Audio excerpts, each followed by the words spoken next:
السلام علیکم ورحمت الله وبرکاتہ. قدرمنو یو ځل بیا ستاسو درنه خدمت کې حاضر یم. ملګرو د څو ورځو نه به تاسو کتي وي په ټیک ټاک باندې څوک چې ټیک ټاک ډېر استعمالوي د مومند یو څه رونه دي چې هغه باجوړین کنځي باجوړین چې کوم دي مومندین کنځي د هغې خاندانونه کنځي د هغه عوام کنځي. افسوس زمونږ په سوچ باندې زمونږ په فکر باندې چې مونږ کم حد کې روان یو په لار روان یو خلک کم حد ته ورسېده کم د سوشل میډیا نه خلکو فایدې څه واخیستې کم مثبت کارونه یې وکړه او مونږ چې کوم دی تر اوسه پورې پیغمبر علیه الصلاة والسلام نه مخکې چې کوم جهالت و په هغه جهالت کې چې کوم دی اوس هم مونږ ډوب یو او په سوشل میډیا باندې چې کوم دی جهالت خورو بې اتفاقي خورو. دا د انسانیت دی په ده باندې زه ډېر زیات انتهایي چې کوم دی افسوس کوم چې د سوشل میډیا دور ته وګوره د شعور دور ته وګوره د عقل دور ته وګوره د انټرنیټ دور ته وګوره د مقابلې دور ته وګوره د ټیکنالوژي دور ته وګوره او زما دا ورور چې کومه دی دا اوس هم د جهالت په دور کې غوپې وایي د ده ذهن اوس هم د جهالت نه ډک دی. زه څوک یم مومندی څوک دی زه مسلمان یم مومندی مسلمان دی زم انسان مومندیم انسان دی زم پښتون مومندیم پښتون دی زم قبایل هغه قبایل دی زه د مومندي ګاونډی یم هغه زما ګاونډي دی د هغه باوجود هم چې کومه دی زه د یو لایک او د یو کمنټ دپاره یا د یو فالو دپاره هغه جوړي چې کومه دی هغه کنځم. په دې باجوړو کې استادان شته چې هغه ستا مومندین د ټیچینګ کوي. په دې باجوړو کې داسې عالمان شته داسې مفتیان داسې قاریان حافظان شته چې هغه ستا مومندو بچو ته تعلیم ورکوي اته هنر ښایي اته شعور ښایي اته عقل وایي چې عقل څه دی اخلاقیاتو ته ښایي. د خپل مومندو د بچو استادان کنځي. په دې ډیګري کالج کې زه تا ته څومره وخت یم د کوم ځای نه چې ما په خپله اف ایس سی کړې ده په ده کې د مومندو استادان شته په ده کې زما سره په کلاس کې چې کوم د مومندو کسان زما سره کلاس کې ډېر اخلاقي واړو ډېر بهترین خلکو زما سره اوس هم رابطه ده. ته د هغې استادان کنځې د هغې کالج کنځې د هغه استوګنه کنځې د هغه هسټل کنځې د هغه کتاب ته کنځل کې د هغه بالفین ته کنځل کې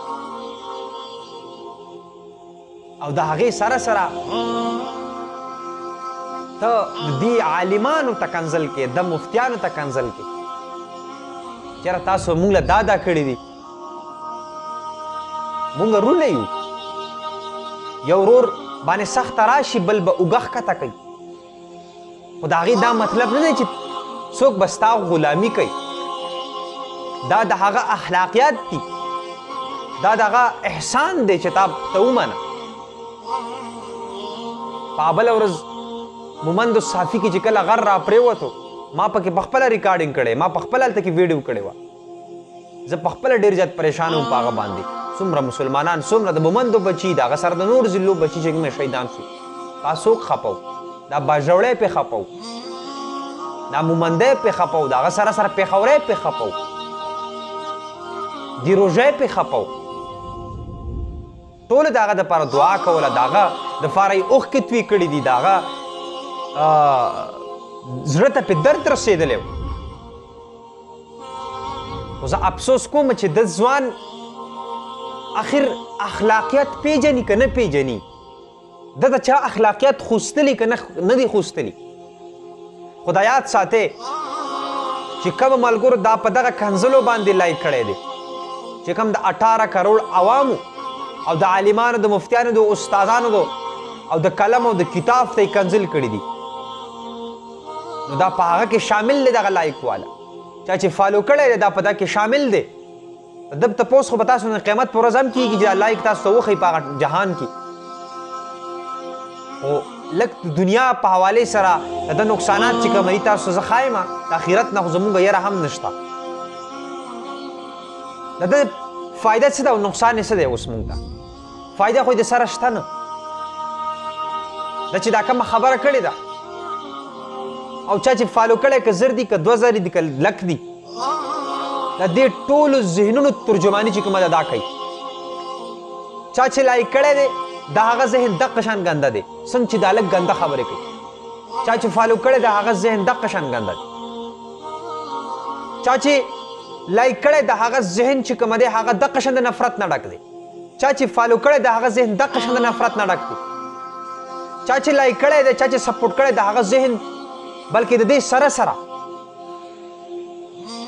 د هغه ذهن د اختلاف نه ډک دی د بېاتفاقۍ نه ډک دی دا ستاسو د ذهنونو عکاسي کوي چې تاسو کوم ځای کې وئ اوس خپل ذهن او سوچ او فکر نه کار واخلئ چې دا ما څه ویلي دي زه عاقل یم زه ډېر ښه یم زه ایجوکیټډ یم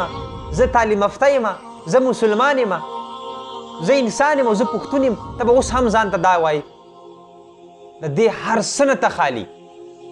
د دې هر څه نه تاسو خالي وایي چې چا فالو کړی چا لایک کړی دی مومن دی زما ورور دی دا سیز پرېږدوئ ورورولي پیدا کوي مینه خوره کوي دې دور ته وګوره په دې دور کې تاسو اوس اختلافات کوئ موږ به د بل سره څه مقابله وکړو موږ به د خپل مخالف سره مقابله وکړو موږ به د خپل ملک د ملک دپاره څه وکړو بیا چې موږ خپل منځ کې وران یو تاسو د خپل آبا او اجدادو واقعات وګورئ د هغه نه قیسې واورئ د هغه کهانیانې د هغوی نه واورئ چې زموږ څومره بهترین اتفاق و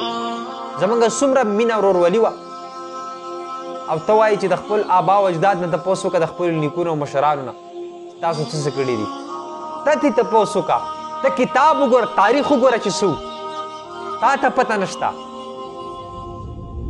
نو ورورولي پیدا کوي مومند هم زما ورور دی موږ هم د مومند ورونه یو ورورولي پیدا کوي مینه پیدا کوي بې اتفاقي مه خوروئ دې خلکو له چې کومه ترجیح مه ورکوئ دې خلکو له پروموشن مه ورکوئ د خلکو له لایک مه ورکوئ د خلکو له فالو مه ورکوئ دوی به بیا غلي وي دوی به کنټرول وي دوی به بیا هیڅ نه وایي نو زما پیغام واورئ مخې ته یې شیر کړئ ډېره مننه ډېره شکریه